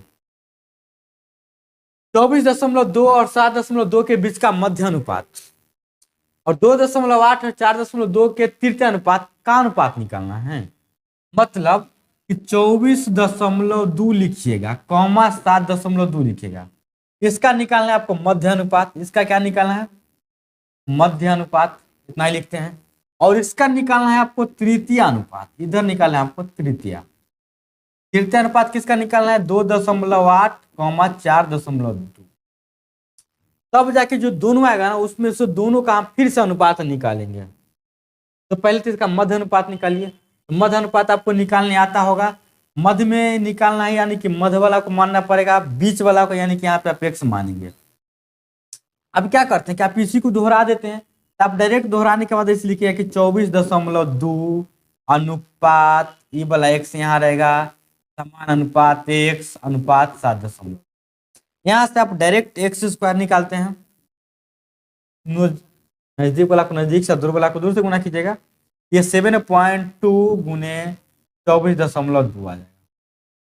इतना यहाँ से x का मान यदि आप निकालेंगे ना तो आप ऐसा पाएंगे कि रूट अंडर करेंगे, रूट अंडर 72 के बदला में आप 12 गुने 6 लिख सकते हैं, कोई दिक्कत नहीं होगा। कितना लिखिएगा, 12 गुने 6, या 12 गुने 6 लिख दीजिएगा, या 36 गुने 2 लिखिए ना, 36 गुने 2 72 हो जाएगा। डिवाइड कर देंगे 10 से, दशमलव हटाने के बाद गुने 36 गुने 6 में का है तोरे, क्योंकि 6 बाहर आ जाएगा 36 के बदला में, इसको तोड़ेंगे तो 242 आएगा। 242 को आप क्या लिख सकते हैं कि 121 गुने 2 लिख सकते हैं, डिवाइड 10। इतना काम आप कर सकते हैं। इसको छोटा करते हैं ताकि आपको समझ में आए, दिखाई दे। अब देखिए यहाँ 36 से, 36 का मतलब क्या निकाल देंगे कि 6 निकाल दीजिए बाहर। 121 का मतलब 11 बाहर निकाल दीजिए, डबल 2, 1 2 यहाँ, 1 2 यहाँ, 2 बाहर निकाल दीजिए। 2 10, 1 10 बाहर निकाल दीजिए। कितना हो गया सब मिला के? 2 5 10 कट जाएगा, ये 6 11 6 66/5 आ गया। यानी कि इसका मध्य अनुपात 66/5। आपको यदि सारा नियम पता होता तो आप डायरेक्ट यहाँ पे अटैक करते और यही बात को आप डायरेक्ट लिखते और यहाँ पे पहुंचते। उसके बाद आप तृतीय अनुपात निकालना है। तृतीय अनुपात का नियम देखिए, तृतीय अनुपात नहीं है तो पता x मान लेंगे, तीसरा चल गया। क्या करते हैं, बीच वाला को डबल करते हैं। 2.8 अनुपात 4.2, 4.2 समान अनुपात, बीच वाला को डबल यानी कि 4.2 आपको फिर से लिखना है। उसके बाद क्या करना है, अनुपात x माने थे तृतीय अनुपात, बस फिर आपको वही बात करना है। यहाँ से नियम आपको पता होना चाहिए कि दूर वाला को दूर से गुना नजदीक वाला को नजदीक से, नजदीक वाला को नजदीक से, दूर वाला को दूर से। इसको आपस में मल्टीप्लाई करेंगे तो यहाँ से आप x का मान डायरेक्ट निकालेंगे। 4.2 गुने 4.2 डिवाइड 2.8। यहाँ यदि आप देखेंगे ना, ई पॉइंट से ई पॉइंट खत्म। 7 के पहाड़ा में 7 6 42, 7 चौक 28। 2 के पहाड़ा में 3 और 2 के पहाड़ा में 2 और 2 के पहाड़ा में 21 यानी कि 2.1। मल्टीप्लाई करेंगे तो 6.3 यानी कि 63/10। ये कितना आएगा, 63/10। अब यह दोनों के बीच में आपको अनुपात निकालना है। क्या करिएगा, दोनों के बीच में अनुपात निकालना है तो दोनों को लिखिए ऐसे, 66/5 अनुपात 63/10। अब यह बटा में है तो बटा हटाना पड़ेगा। 5 10 का एलसीएम ले लीजिएगा, 10 आ जाएगा। इसमें 2 से गुना करेंगे आप, जैसे इसमें आप 2 से गुना करेंगे ना तो 66 गुना 132 आ जाएगा। कितना आ जाएगा, 132 अनुपात। इसमें आप 10 से गुना करेंगे ना तो ये 63 ही आ जाएगा। यह कटने वाला लगता है कहीं के कोई टेबल में, 7 के पहाड़ा में कट जाएगा क्या, यह 6 3 9 3 2 5, 3 के पहाड़ा में कटेगा, 3 चौक 12, 3 के पहाड़ा में यह कट जाएगा। 3 के पहाड़ा में 3 चौक 12, 3 चौक 12, 3 के पहाड़ा में 21। अभी भी कटेगा क्या, बोले कि अब नहीं कटेगा। यानी कि फाइनल यह 44:21 है, जो कि ऑप्शन नंबर आपको ए में दिख रहा है। इतना ही काम आपको करना था। एक काम आप डायरेक्ट यहाँ से ये निकालते, आप एक स्टेप में करेंगे तो आप स्टेप को हटाएंगे, डायरेक्ट आप ये लिखते, इतना था। उसके बाद ये बात आप जानते थे, आप डायरेक्ट ये लिखते, आपको डायरेक्ट ये प्राप्त होता, दोनों के निकाल लेते। मिनटों के अंदर आप निकाल सकते, सेकंडों में निकाल सकते थे। उम्मीद है कि आप यहां तक समझ गए होंगे। अब देखिए अगला क्वेश्चन, और अगला क्वेश्चन ये रहा आपके स्क्रीन पर। लिखा गया है कि निम्नलिखित में से कौन सा शांत दशमलव है। इसको तो आप बना ही लेंगे। अगर आप नियम नहीं भी जानते तो बस वही करना है, डिवाइड कर देना है। जिसको दशमलव के बाद कुछ अंक तक कट जाए शांत है, दशमलव के बाद कुछ कुछ हबते रहे अशांत है। लेकिन जानेंगे कैसे, बिना डिवाइड किए हुए। तो आपको पता है कि ये 10th क्लास में पढ़ना है। इसको काटेंगे तो 12 6 72 यानी कि 1/6 आएगा, यानी कि 1 में 2 गुने 3 आएगा। लेकिन आपको पता है कि दशमलव होने के लिए नीचे में 2 और 5 के अलावा कुछ नहीं दिखना चाहिए आपको। गुणनखंड करने के बाद ये नहीं होगा। ये 72 है तो 9 8 72 कीजिएगा, 1/8 कीजिएगा, यानी कि 1 में 2 के पावर 3 कीजिएगा। इसमें सिर्फ आपको 2 दिख रहा है। तो आगे चेक करने का जरूरत क्या है, 1/12 करिएगा तो 1/4 गुने 3 कीजिएगा। देखिए 2 इसमें आ जाएगा, लेकिन इसमें 3 भी आ गया ना, 3 तो रहना ही नहीं चाहिए। 2 और 5 के अलावा कुछ दिखना नहीं चाहिए। 3 से 24 हो जाएगा, 1/24 यानी कि 8 गुने 3 हो जाएगा। मतलब ये सब फालतू हो जाएगा। बाकी आपका जो आंसर बचेगा वह बी ही बचेगा, क्योंकि इसमें सिर्फ 2 है काटने के बाद। उम्मीद है कि आप यहाँ तक समझ गए होंगे। चलिए बढ़ते हैं अगले क्वेश्चन की तरफ। और अगला क्वेश्चन ये रहा आपके स्क्रीन पर। लिखा गया है कि कोई व्यक्ति अपने चाल में 40% की वृद्धि करता है और ऐसा करने से वह अपने कार्यालय सामान्य समय से 9 मिनट पहले पहुंच जाता है। सामान्यतः उसे अपने कार्यालय पहुंचने में कितना मिनट लगता है? देखिए, कोई व्यक्ति 40% की वृद्धि करेगा, किसमें? चाल में। तो चाल में 40% की वृद्धि करने का क्या मतलब बनता है? तो चाल में 40% वृद्धि करने का मतलब कि पहले कुछ चाल रहा होगा और बाद में कुछ हो गया होगा। तो ये रहा चाल। 40% का मीनिंग क्या होता है? तो कहिए कि 2/5 होता है, यानी कि पहले अगर चाल 5 रहेगा तब 7 होगा। इतना बात आपको पता। वृद्धि इसलिए जोड़ दिए हैं। डिस्टेंस तो सेम जाना है, वही डिस्टेंस जाना है। जब डिस्टेंस सेम रहता है, दूरी सेम जाना है, तो चाल को यदि हम 5 से 7 किए हैं तो हमको जो समय लगेगा ना, वह समय लगेगा 7 की जगह पे 5। और समय, ये सब जो हम लिखे हैं मान के लिखे हैं, तो अनुपात में लिखे ना, मान के तो अनुपात में और मान के लिखे तो x लगा देंगे, इसलिए यह परफेक्ट हो जाएगा। यह क्या हो जाएगा? परफेक्ट। वहां पे देखिए 9 मिनट पहले पहुंचता है, यहाँ पे 7x जो पे 5x में पहुंचता है कितना मिनट पहले? 2x। 2x का मतलब कितना? 9। यहाँ से x का मान कितना हो जाएगा? तो बोलेगा कि x का मान 9/2 हो गया। बोला क्या गया है? सामान्य तो उसे अपने कार्यालय पहुंचने में कितना समय लगता है, यानी कि स्पीड नहीं बढ़ाता तब उसको कितना समय लगता है। ये तो बिना स्पीड बढ़ेले वाला है, पहले वाला, यानी कि इसमें x के मान आप रख दीजिएगा, यानी कि 7 गुने 9/2 कीजिएगा तो 63/2 आएगा, जो कि 31.1/2 देगा। यानी कि ऑप्शन नंबर क्या क्या हो जाएगा? यहाँ पे आपका ऑप्शन नंबर हो जाएगा 31.1/2। 31.1/2 यानी कि ऑप्शन सी। समझ गए? कोई भारी बात नहीं था इसमें, आप कोई डिस्टेंस लेकर ही बना सकते। ठीक है, चलिए अब देखते हैं अगला क्वेश्चन। और अगला क्वेश्चन ये रहा आपके स्क्रीन पर। लिखा गया है कि ए बी से 25% कम है और बी सी से 30% कम है। मतलब ए तो निर्भर है बी पर, अब बी निर्भर करता है सी पर, डी जो है सी से 50% अधिक है, यानी कि डी भी निर्भर सी पर है। यानी कि कुल मिला के यहाँ देखिए तो सी पर ही सब निर्भर है। हम ऐसा करते कि सी को ही मान लेते हैं, आप अलग अलग करके ही बना सकते थे, लेकिन आप डायरेक्ट अगर मानने की कोशिश करें तो आप ए अनुपात बी अनुपात सी लिखिए, कोई दिक्कत नहीं। आप लिखिए ए अनुपात बी अनुपात सी अनुपात डी। यहाँ पे सी को मान लेते हैं 100। देखिए सी अगर 100 मान लेते हैं तो बी का मान सी से 30% कम। 30% कम का मतलब यह कितना हो जाएगा? 70। और ए का जो मान है बी से 25% कम, यानी कि 70 है, 25% कम का मतलब 75%। और डी का जो मान है सी से 50% अधिक, यानी कि 150 हो जाएगा। अब यहां से यदि आप कटिंग कुटिंग का काम कीजिएगा तो 0 से 0 तो उड़ा दीजिएगा।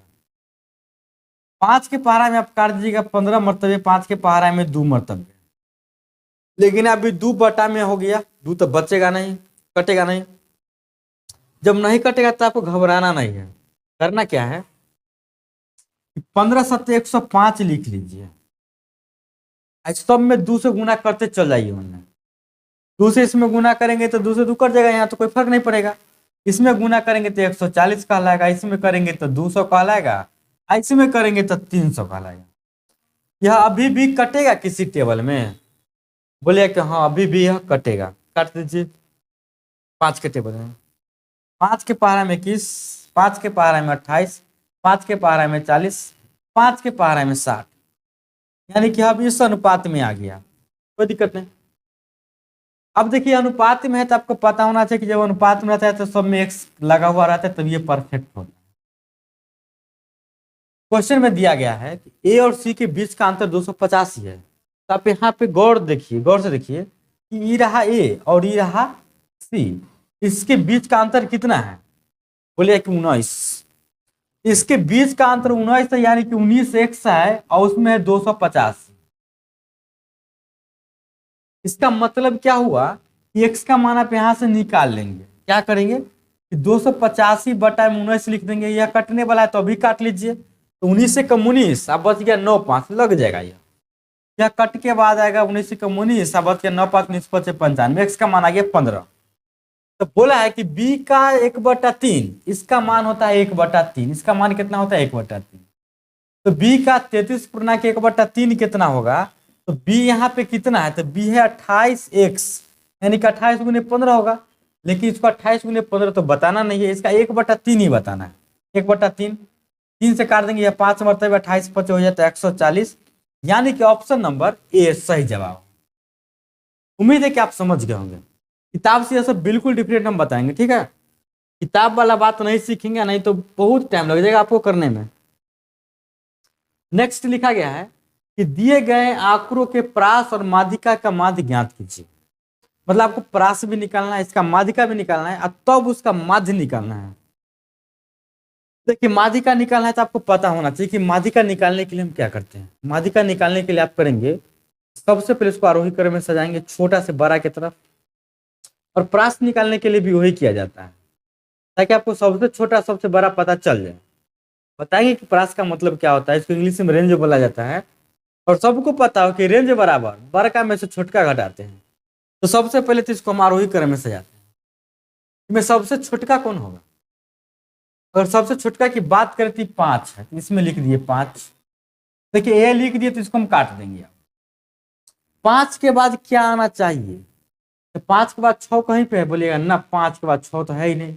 तो 5 के बाद 7 है तो 7 लिख दीजिए, ये 7 काट दीजिए। 7 और कहीं है तो बोले हाँ यहाँ भी है, यहाँ भी 7 काट दीजिए और 7 यहाँ पे लिख दीजिए। काटने का यह मतलब है उसको हम दोबारा गिनती नहीं करेंगे, ध्यान उस पर नहीं जाना चाहिए। अब 7 नहीं है, 7 के बाद 8 आएगा, यानी कि 8 यहाँ पे तो 8 काट देंगे। अब 8 कहीं पे नहीं है।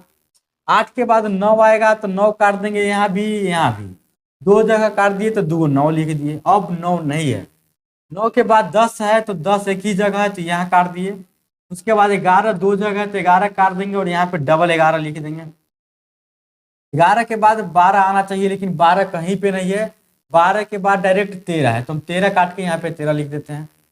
13 के बाद 14 आना चाहिए, लेकिन 14 कहीं पे नहीं है, डायरेक्ट 15 है तो 15 काट देंगे, 15 लिख देंगे। 15 के बाद 16 लिख देंगे। 16 के बाद 19 तो 19 लिख देंगे, और 19 के बाद 23 है तो 23 लिख देंगे। ये सबको काट देंगे। अब कुछ नहीं बचा। अब हमको कैसे पता कि सबका सब हम लिख लिए? गिनती कर लेंगे, गिनेंगे 1 2 3 4 5 6 7 8 9 10 11 12 13 14। 1 2 3 4 5 6 7 8 9 10 11 12 13 14, एकदम सही है। देखिए परास का मतलब इंग्लिश में बोलते हैं हम रेंज। परास का इंग्लिश में क्या बोलते हैं? रेंज। और रेंज का मतलब होता है सबसे बड़का माइनस छोटका, यानी कि 18। परास निकल गया। अब निकालना है आपको माध्यिका। अब क्या निकालना है? माध्यिका। क्या आपको माध्यिका निकालने के लिए हम तरीका बताए हैं बिना फॉर्मूला के? क्या बताए हैं कि 14 गो है, जिसको आप काटते चलिए। इसको आप काटेंगे ना तो एक इधर से काटेंगे तो एक इधर से काटेंगे, इसी प्रकार से एक इधर से तो फिर एक इधर से, फिर एक इधर से, फिर एक इधर से, फिर एक इधर से, इधर से, इधर से, इधर से, इधर से, इधर से, अंतिम ही बच गया। बीच में भी बच सकता था एक, यहाँ पे 2 बचा। आप काटेंगे तो एक को नहीं बचेगा, तो 2 बच गया।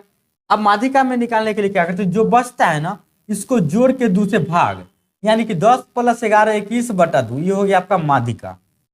हो गया। अब उसके बाद क्या करना? अब उसके बाद करना है आपको यह दोनों का माध्य निकालना है, यानी कि 18 + 21/2। अब माध्य निकालना है तो 2 संख्या को ऐड किए तो 2 से डिवाइड अभी भी करेंगे। इसको कितना करेंगे? 18 दूना 36 में 21 जोड़ेंगे ना तो 37 आप 20 57/2। अब पहले से 2 है, यानी कि 1/2, यानी कि हो जाएगा 57/4। डिवाइड करेंगे ना, 4 एकम 4 बच गया, 1 पे 7, यानी कि 4 चौक 16। 1 यानी कि दशमलव देंगे तो 4 दूना 8, 4 5 20, 14.25। किस ऑप्शन में आपको दिख रहा है? ऑप्शन सी में, यानी कि ऑप्शन सी सही जवाब। उम्मीद है कि आप यहां तक समझ गए होंगे, आपको कोई दिक्कत नहीं होना चाहिए। चलिए बढ़ते हैं अगले प्रश्न की तरफ, और अगला प्रश्न ये रहा आपके स्क्रीन पर।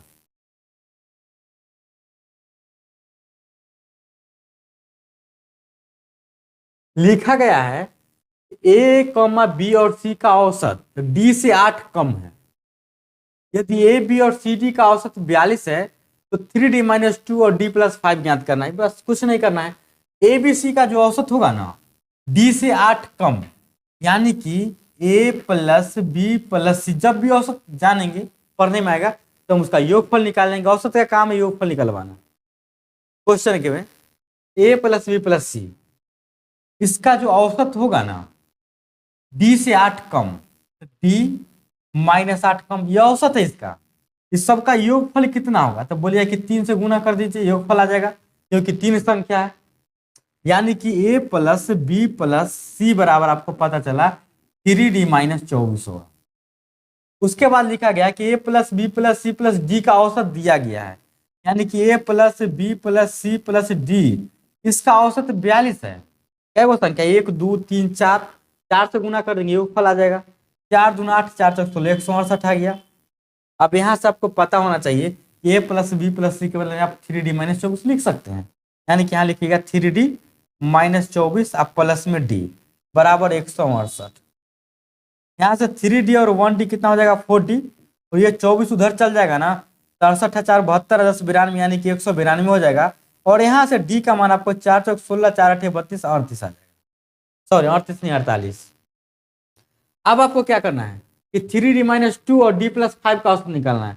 यहाँ पे d का मान रखिएगा तो 48 से कितना होगा 144, 144 में से 2 घटा दीजिएगा तो 142, प्लस औसत निकालना है d प्लस 5, 48 और 5 53, डिवाइड कर देना है आपको 2 से, सबको ऐड कीजिएगा ना, 3 आ 2 5, 14 5 19, 195 डिवाइड 2, डिवाइड कीजिएगा 2 9 18, 2 7 14, 2 5 10, 97.5 आएगा। किस ऑप्शन में दिख रहा है? ऑप्शन ए, यानी कि ऑप्शन ए सही जवाब। उम्मीद है कि आप यहां तक अच्छी तरीके से समझ गए होंगे।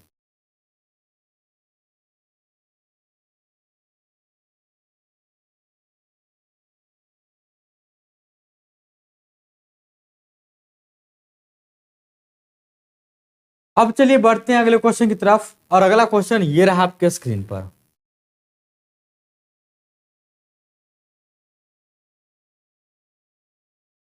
लिखा गया कि 8 वर्ष पहले ए और बी की आयु का अनुपात 4:5 था, और 12 वर्ष बाद उनकी आयु का अनुपात 13:15 होगा। बी का वर्तमान आयु बताना। जब इस प्रकार के प्रश्न आपके सामने हैं, ए बी के बारे में चर्चा किया, तो ए कौन ए अनुपात बी लिख लीजिए। यहाँ पे आप लिखिए प्रेजेंट, PRESENT, ये वर्तमान हो गया। इससे पीछे जाएगा तो पास्ट, और इससे आगे जाएगा तो फ्यूचर। बोला गया है कि ए और बी की आयु का अनुपात 4:5 था। कब का? 8 वर्ष पहले। तो प्रेजेंट के बारे में हमको पता नहीं, तो प्रेजेंट के बारे में कुछ नहीं, माइनस डैश दे दिए। 8 वर्ष पहले जाएंगे, इसका आयु का अनुपात है 4:5, ये परफेक्ट बनाने के लिए x लगा देंगे। और 12 वर्ष बाद जाएंगे, यानी कि यहाँ प्रेजेंट से 12 साल बाद जाएंगे, तब इसका अनुपात 13:15 हो जाएगा, परफेक्ट बनाने के लिए x लगा देंगे। अब देखिए इसका अंतर कितना होगा 4x और 13x के बीच में। बोलिए कि 9x का, यहाँ कितना? बोलिए कि सर 10x का। अंतर अलग अलग हो रहा है, तो अंतर एज में कभी भी अलग अलग नहीं होना चाहिए, हमेशा अंतर समान होगा। अब अंतर समान होगा तो इसके लिए हम क्या करेंगे? इसका डिफरेंस कितना है? तो बोलिएगा कि 2। इसका डिफरेंस कितना? बोलिएगा 1। इसका डिफरेंस इसमें गुना, इसका डिफरेंस इसमें गुना, ऐसा करने पर अंतर समान हो जाता है। तो 2 से इसमें गुना करिएगा तो फर्क पड़ेगा, लेकिन इसमें 1 से करने पर फर्क नहीं पड़ेगा, तो हम 2 से गुना करते हैं सिर्फ। तो 2 चौके यहाँ हो जाएगा 8x, और 2 5 हो जाएगा 10x। अब यहाँ से देखिए पास्ट से लेकर फ्यूचर तक में कितना का अंतर? 8 साल पहले 12 साल बाद, इन्हें कि 20 का अंतर। कितना का अंतर? 20 का। अब इसमें कितना का अंतर? तो बोलिए कि 5x का अंतर है। 5x का मान हो गया 20, यानी कि x का मान हो गया कितना? 4।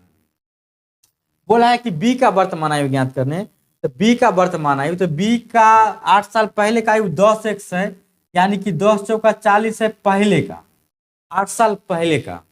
वर्तमान में आएंगे तो 8 साल बाद आएंगे, यानी कि 8 जोड़ेंगे इसमें, यह कितना हो जाएगा? 48, यानी कि b का वर्तमान आयु कितना है? 48 साल, जो कि ऑप्शन ए में है। इसी प्रकार से आप ए भी निकाल सकते हैं। इसी प्रकार से आप वर्तमान में ए अनुपात बी भी निकाल सकते हैं आयु का। उम्मीद है कि आप समझ गए होंगे। चलिए बढ़ते हैं अगले क्वेश्चन की तरफ, और अगला क्वेश्चन ये रहा आपके स्क्रीन पर। लिखा गया है कि 7 वर्ष पहले ए और बी की आयु का अनुपात 2:3 था। 3 वर्ष बाद उनकी आयु का अनुपात 5:7 होगा। उनकी वर्तमान आयु का योगफल ज्ञात करना। इसको आप बना लीजिए। सेम पीछे वाले की तरह ही ये बनेगा। इसको बना के आप अभी तक एक भी क्वेश्चन हम नहीं छोड़े, इस क्वेश्चन को छोड़ रहे हैं आपके नाम पे। बना के कमेंट बॉक्स में इसका जवाब दीजिएगा, इसका आंसर क्या होगा। से दिक्कत होगा तो फिर हम बता देंगे आपको। बढ़ते हैं अगले क्वेश्चन की तरफ, और अगला क्वेश्चन ये है आपके स्क्रीन पर। लिखा गया है कि यदि द्विघात समीकरण एक्स स्क्वायर प्लस के एक्स प्लस 9 के मूल समान है तो के का अधिकतम मान ज्ञात करना है। मैक्सिमम मान क्या होगा के का, क्या कीजिएगा। आपको पता होना चाहिए कि 10th क्लास में आप पढ़े होंगे कि जब मूल समान होता है ना तो उसका विविक्तीकरण जो होता है, विवेचक, वह 0 होता है। विवेचक क्या होता है, तो विवेचक निकालने से पहले आपको ये निकाल लीजिए, ए का मान कितना है 1, एक्स स्क्वायर का गुणांक, बी का मान कितना होगा के, और सी का मान होगा 9। यानी कि मूल समान होगा तो बी स्क्वायर माइनस 4ac का जो मान थे वह 0 के बराबर, बी स्क्वायर यानी कि के स्क्वायर माइनस 4 गुने 1 गुने 9 बराबर 0। यहाँ से के स्क्वायर बराबर कितना हो जाएगा 36, के मान कितना हो जाएगा, बोलेगा कि सर प्लस माइनस 6, बाहर निकलेंगे प्लस माइनस 6, किस ऑप्शन में दिया गया है, ऑप्शन डी, यानी कि डी सही जवाब। उम्मीद है कि ये सब छोटी मोटी बात आप समझ जाते होंगे। अब देखिए अगला क्वेश्चन, और अगला क्वेश्चन ये रहा आपके स्क्रीन पर। लिखा गया है कि किसी आयत की लंबाई और चौड़ाई क्रमशः 35 सेंटीमीटर और 12 सेंटीमीटर है। इस आयत के चारों ओर निर्मित वृत्त की परिधि ज्ञात करना है। घबराना नहीं है, यहाँ वृत्त आयत दे दिया तो बिल्कुल नहीं घबराना है। आप एक वृत्त बनाइए, पहले काम कीजिए वृत्त बनाने का। जब पहले वृत्त बनाइएगा तो वृत्त ऐसे बनाइएगा गोल, और इसके अंदर एक आयत है, इसके अंदर एक आयत बना दीजिए। ये रहा इसके अंदर एक आयत, ऐसे ऐसे ऐसे और ऐसे, यह एक आयत बना दिए। आयत का नाम ABCD कुछ भी आप रख सकते हैं जो आपके मन में आए। इसका दिया गया है कि लंबाई और चौड़ाई क्रमशः, यानी कि लंबाई 35 है, लंबाई कितना है 35, चौड़ाई कितना है 12, तो ये 12 दिया गया। इस आयत के चारों ओर निर्मित वृत्त की परिधि ज्ञात करना है। आपको पता है कि वृत्त का परिधि बराबर क्या होता है, वृत्त की परिधि बराबर फॉर्मूला आपको पता होना चाहिए। ये होता है 2πr, यानी कि 2 गुने 22/7, आर का मान लेना है। अब आर के मान कैसे निकलेगा, तो घबराइए नहीं, आर का मान ऐसे निकालिए। आप डी से लेकर बी तक या बी से लेकर डी तक यदि आप मिला देंगे तो यह आयत में कहलाएगा कर्ण, विकर्ण। लेकिन वो जो बीडी होगा ना वह वृत्त के लिए कहलाएगा व्यास। यदि आप आयत का विकर्ण निकाल लेते हैं तो उम्मीद है कि विकर्ण का ठीक आधा करेंगे ना, इसका आर निकल जाएगा, यानी कि इसका विकर्ण इसका व्यास के बराबर होगा। देखने में ही लगता है, और थ्योरम भी यही कहता है। इसका हम विकर्ण निकालेंगे तो आयत का विकर्ण बराबर क्या होता है, तो आयत का विकर्ण बराबर होता है, आयत का जो विकर्ण होता है ये बराबर होता है रूट अंडर लंबाई का स्क्वायर प्लस चौड़ाई का स्क्वायर। तो 35 का स्क्वायर हो जाता है 1225 और 12 का स्क्वायर हो जाता है 144। इस सबको जोड़ेंगे तो ये आएगा 1369, और 1369 का मतलब होता है 37। कितना होता है 37, यानी कि बाहर निकलेगा था 37, यानी कि यहां से लेकर यहां तक ये 37 है। तो आर का मान कितना हो जाएगा दोस्तों, बोलेगा कि 37/2 हो जाएगा, क्योंकि व्यास का मान आया हो। बस यहां से आपको कटिंग कुटिंग करने आता है, 2 से काट दीजिएगा 2, 22 को 37 से मल्टीप्लाई कर दीजिए, 22 सत्ते 154 के 4 हासिल 5, 22 के 66 है 5 71, 714 में आप 7 से डिवाइड करेंगे ना, 7 एकम 7, 0 7 दूना 14, तो पूरा पूरा कट ही गया, कुछ बचा ही नहीं। हमको लगता है कहीं ना कहीं गलती कर दी है, गुना में गलती किए होंगे। 22 सत्ते 154 के 4 हासिल 15, 22 के 66 और 15 71 नहीं बल्कि 81 होगा, बट्टा में 7, 7 कम 7 1, 7 कम 7 4, 7 6 42, 2/7, 116.2/7 आएगा, यानी कि ऑप्शन नंबर बी। ये सब कैलकुलेशन का आप काम कर लेंगे। चलिए बढ़ते हैं अगले क्वेश्चन की तरफ। उम्मीद है कि आप ये समझ गए होंगे। अगला क्वेश्चन ये रहा आपके स्क्रीन पर। लिखा गया है कि तीन संख्याओं का औसत 30 है। पहली संख्या दूसरी संख्या की 2/3 गुना है और दूसरी संख्या तीसरी संख्या की 3/4 गुना है, तो पहली संख्या ज्ञात कीजिए। तीन संख्या का औसत क्या है? 30 है। तो तीन गो संख्या आपको पता नहीं, तो तीन गो संख्या का मान लेते हैं। यह पहला संख्या है, यह दूसरा संख्या है और यह तीसरा संख्या है। इसका औसत 30 है, तो तीनों को जोड़ के कितना आएगा? 30 या 90, उचित है। पहली संख्या दूसरी संख्या का 2/3 गुना, यानी कि पहली संख्या जो होगा वो दूसरी संख्या के 2/3 गुना। यहां से आप पहली बट्टा में दूसरी ले आएंगे और यह 2/3, यानी कि 2:3 बोल सकते हैं इसको। अनुपात में है तो परफेक्ट बना दीजिए, 2x और 3x कर दीजिए। उसके बाद क्या लिखा गया है? उसके बाद लिखा गया है कि दूसरी संख्या की 2/3 गुना है, यानी कि पहली संख्या जो है दूसरी संख्या का 2/3 गुना और दूसरी संख्या जो है तीसरी संख्या का 3/4 गुना है। यानी कि दूसरी संख्या के बारे में यदि बात करें तो यह तीसरी संख्या का 3/4 गुना है। यहां से दूसरी बट्टा में तीसरी ले आइए, यह 3/4 हो जाएगा। इसको 1 से लगा देंगे तो यह परफेक्ट बन जाएगा। अब यहां से पहला अनुपात दूसरा अनुपात तीसरा आप लिख लेंगे। ये पहला दूसरा और तीसरा अनुपात में आप लिख लीजिए। यहां से देखिए तो दूसरा के मान कितना है? 3x और दूसरा के मान यहाँ भी 3x है, दोनों जगह सेम है। यानी कि पहला के मान 2x हो जाएगा, दूसरा के मान 3x और तीसरा के मान हो जाएगा 4x। इस सबको जोड़ कर रियल में कितना आता है? 90। सबको जोड़ के अनुपात में कितना आएगा? 4 3 7 2 9x, 9x का मान हो गया 90, यानी कि x का मान हो गया आपका 10। पूछा क्या है? पहली संख्या ज्ञात कीजिए। पहला संख्या को हम 1 माने थे ना, और इसका मतलब क्या आ गया? 2x। 2x का मतलब कितना हो जाएगा? 20। यानी कि ऑप्शन नंबर डी सही जवाब। कर लेंगे, कोई दिक्कत नहीं। चलिए बढ़ते हैं अगले क्वेश्चन की तरफ। और अगला क्वेश्चन ये रहा आपके स्क्रीन पर। कहा गया है कि 51 किलोमीटर की दूरी तय करते समय किसी व्यक्ति ने देखा 1 घंटा 40 मिनट चलने के बाद उसके द्वारा तय की गई जो दूरी है ना, शेष दूरी का 5/12 थी, उसकी चाल ज्ञात करना है। बहुत आसान क्वेश्चन है। 51 किलोमीटर की दूरी तय करना है ना, तो आपको टोटल दूरी मानना है 51 किलोमीटर। यहां से लेकर यहां तक मान लीजिए आप 51 किलोमीटर, क्योंकि 51 किलोमीटर ये बोला गया है। यह तय कितना किया ये पता नहीं है, तो यह मान के चलते कि यह तय इतना किया y kilometre. Suppose that y kilometre तय किया, तो बच कितना जाएगा? तो बोले कि बच जाएगा 51 माइनस y।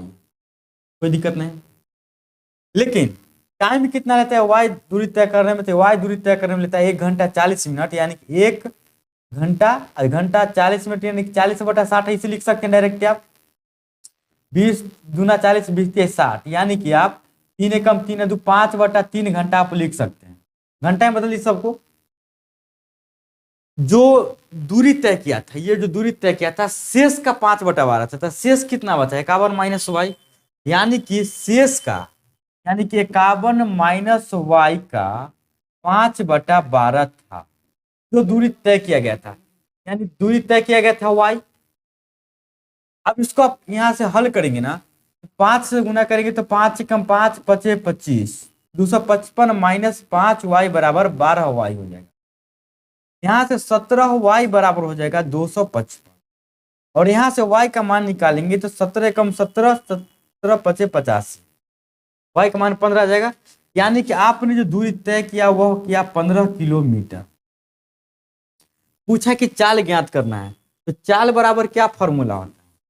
सबको पता है कि चाल बराबर दूरी अब बट्टा में समय। समय 5/3 लिखिएगा ना, इसका मतलब होगा कि उलट के आप 3/5 ही लिख लीजिए।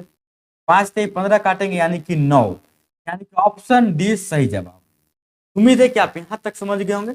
चलिए बढ़ते हैं अगले क्वेश्चन की तरफ। और अगला क्वेश्चन ये रहा आपके स्क्रीन।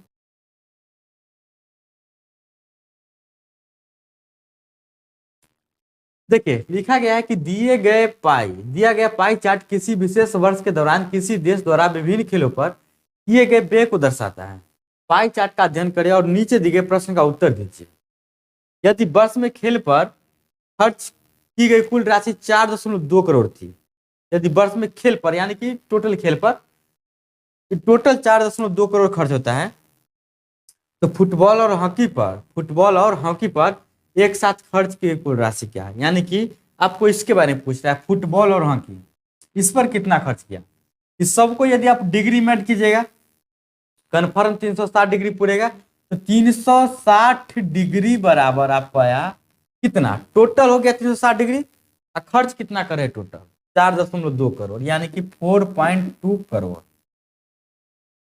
लेकिन आपको सिर्फ इसके बारे में बताना है कि इसमें कितना खर्च हुआ। 66 और 60 कितना होता है, 120, यानी कि 126 डिग्री ना। 126 डिग्री का मान आपको बताना है, कैसे निकालेंगे, 4.2 में आप 360 से डिवाइड कीजिए और 126 से गुणा कर दीजिए, बस। यहाँ से आप काट कुट कर लीजिएगा, काट लीजिएगा तो आपको इसको दशमलव हटा दीजिएगा ना, तो यहाँ पे 10 आ जाएगा। 2 के पहाड़ा में कट जाएगा क्या, हमको लगता है 18 के पहाड़ा में कट जाएगा, 18 के पहाड़ा में 20 मरतबे, 18 के पहाड़ा में 7 मरतबे। अब ये नहीं कटेगा क्या, कटेगा, अभी भी कटेगा यह। 2 के पहाड़ा में 10 मरतबे, 2 के पहाड़ा में 21 मरतबे, अब यह नहीं कटेगा। 21 सत्य होता है 147 और 10 दहाई के 100, डिवाइड करेंगे तो 1.47, 1.47 क्या आएगा, करोड़, यानी कि ऑप्शन नंबर बी करेक्ट जवाब। कोई दिक्कत नहीं। चलिए बढ़ते हैं अगले क्वेश्चन की तरफ, और अगला क्वेश्चन ये रहा आपके स्क्रीन। 83 लिखा गया है कि उस पेंसिल की अधिकतम लंबाई ज्ञात कीजिए जिसे 13 सेंटीमीटर गुने 8 सेंटीमीटर गुने 3 सेंटीमीटर भुजाओं वाली आयताकार बॉक्स में रखा जाता है। जब भी अधिकतम लंबाई की बात करें आयताकार बॉक्स में या वर्ग वाला में बॉक्स में, तो उसमें आपको क्या करना है कि सबसे जो लंबा रखाता है ना वह तिरछा रखाएगा, यानी कि विकर्ण कहलाता है, उसका क्या कहलाता है, विकर्ण। तो यहाँ पे जब भी मैक्सिमम की बात करें अधिकतम, तो विकर्ण निकालिएगा। और यहाँ पे दिया क्या गया है, आयत, और आयत का जो विकर्ण होता है तो पता होना चाहिए आयत का विकर्ण क्या होगा। तो उस पेंसिल की लंबाई ज्ञात, आयताकार बॉक्स है तो आयताकार बॉक्स वो क्या हो जाएगा, घनाभ के रूप में हो जाएगा। और घनाभ का जो आयतन होता है विकर्ण, सॉरी घनाभ का जो विकर्ण होता है L square plus B square plus H square. L square मतलब 13 के स्क्वायर 169, बी स्क्वायर मतलब 64 और एच स्क्वायर मतलब 9। कितना, इसको सबके जोड़ लीजिएगा ना, तो ये सब जोड़ के कितना आ जाएगा, 109 4 13 9 22 के 2 हासिल, 9 4 13 9 22 के 2 हासिल 2, 2 अच्छा 8 8 16 24 242। इसको आप लिख सकते हैं 2 गुने 121, 121 बाहर आ जाएगा तो 11 रूट में 2 बच जाएगा, यानी कि 11 रूट 2, जो कि ऑप्शन नंबर सी में आपको दिख रहा है। 11 रूट 2 सेंटीमीटर का इसका लंबाई होगा। उम्मीद है कि यहाँ तक आप समझ गए होंगे। अब देखिए नेक्स्ट प्रश्न। नेक्स्ट प्रश्न लिखा गया है, ब्याज की गणना अर्धवार्षिक चक्रवृद्धि आधार पर करते हुए 12,500 की राशि पर 12.5% वार्षिक दर से 1 वर्ष का चक्रवृद्धि ब्याज। क्या करना है इसमें, आपको यहाँ प्रिंसिपल दिया गया है कितना, 12,500। देखिए ब्याज अर्धवार्षिक है, अर्धवार्षिक होगा इसका मतलब कि साल में 2 बार ब्याज लग जाएगा। रेट जो इसका है ना 12% है, प्रत्येक साल का, एक साल में 12% लगेगा, तो इसका रेट आधा हो जाएगा 6%, क्योंकि 6 महीना पर ब्याज लगना है। और एक साल रखेगा यानी कि 2 बार ब्याज भरना पड़ेगा, यानी कि टाइम 2 बार गिनती आएगा। अब यहाँ से आप बहुत सारा तरीका अपना सकते हैं। एक तो आप ये तरीका अपना सकते हैं कि 6% को 2 साल तक ब्याज लीजिएगा चक्रवृद्धि ब्याज, तो एक्स प्लस वाई का जब फॉर्मूला आता है 6 प्लस 6 प्लस 6 गुने 6 डिवाइड 100, यानी कि 6 6 12.36%, इतना परसेंट ब्याज मिलेगा। और यहाँ पे सिर्फ ब्याज ही याद करना है, इतना परसेंट किसका मिलेगा, इसका मिलेगा, यानी कि 12,500 का इतना परसेंट निकालिएगा तो 1236% हटाइएगा तो बटा में 100, दशमलव हटाइएगा उसके लिए बटा में 100 देना पड़ेगा। अब यहाँ से क्या कीजिए, कटिंग कुटिंग करने आता है आपको, डबल जीरो से डबल जीरो आते, 25 के पहाड़ा में 5, 25 के पहाड़ा में 4, 4 के पहाड़ा में काट लीजिए 4 3 12, 4 9 36, 309 को 5 से गुना करेंगे ना तो 1545 आएगा, यानी कि ऑप्शन नंबर सी सही जवाब। कोई दिक्कत नहीं। चलिए बढ़ते हैं लास्ट क्वेश्चन की तरफ, और लास्ट क्वेश्चन ये रहा आपके स्क्रीन पर। देखा गया है कि एक व्यक्ति 8 किलोमीटर प्रति घंटे की चाल से किसी दूरी को 12 मिनट में तय करता है। यदि वह 12 किलोमीटर प्रति घंटे की चाल से चलता तो समान दूरी को तय करने में कितना समय लेगा। तो समय बराबर क्या होता है, दूरी बटा चाल। तो समय बराबर दूरी बटा चाल होता है। तो समय बराबर दूरी, दूरी क्या होगा सोचिए, 8 के स्पीड से चला है, 12 मिनट तक चला है, तो 8 किलोमीटर प्रति घंटा चलेगा, 12 के स्पीड से चलेगा, 12 मिनट चलेगा, तो यहाँ से दूरी निकाल लीजिएगा। दूरी बराबर चाल गुने समय। तो यहाँ पे दूरी अगर निकालना चाहते हैं आप, डिस्टेंस, चाल है 8 और समय है 12 मिनट। 12 मिनट को 60 से डिवाइड कर दें क्योंकि 8 किलोमीटर प्रति घंटा है, तो यह कट जाएगा 8 12 25 60, यानी कि 8/5 हो जाएगा इसका दूरी। उसके बाद समय, समय बराबर दूरी, दूरी बटा में चाल, चाल कीजिएगा 12, तो बटा में 12 नहीं करके आप 1/12 कर दीजिए। 4 दूना 8, 4 तिया 12, यानी कि आपको 2/15 हो गया। 2/15 घंटा होगा, लेकिन घंटा में आंसर नहीं है, मिनट में है। बदलने के लिए 60 से गुना, 15 चौका 60, यानी कि 4 दूना 8 मिनट लगेगा। किस ऑप्शन में? ऑप्शन डी में है, यानी कि ऑप्शन डी सही जवाब। उम्मीद है कि आप यहाँ तक अच्छी तरीका से क्लियर समझ गए होंगे। अब कोई दिक्कत आपको नहीं होना चाहिए। तो दोस्तों आज के लिए इस वीडियो में इतना ही, फिर मिलते हैं आपसे नेक्स्ट वीडियो में। तब तक के लिए यदि वीडियो आपको अच्छा लगा, कुछ सीखे, हेल्पफुल है आपके लिए, तो उम्मीद है कि आप मेरा वीडियो को लाइक जरूर कीजिएगा, शेयर भी कीजिएगा, और चैनल पे पहली बार है तो प्लीज़ सब्सक्राइब कीजिएगा, उसके बाद ही जाइएगा, ताकि मेरा ही मोटिवेशन बना रहे, ताकि हम आगे आपके लिए वीडियो जल्दी से जल्दी ला सकूं और बहुत ज़्यादा मेहनत कर सकूं, ताकि आपका सिलेक्शन P1 में पक्का हो। तो फिर मिलते हैं आपसे नेक्स्ट वीडियो में। तब तक के लिए सब्सक्राइब कर लीजिएगा, लाइक सब्सक्राइब शेयर कर दीजिएगा। ठीक है, धन्यवाद।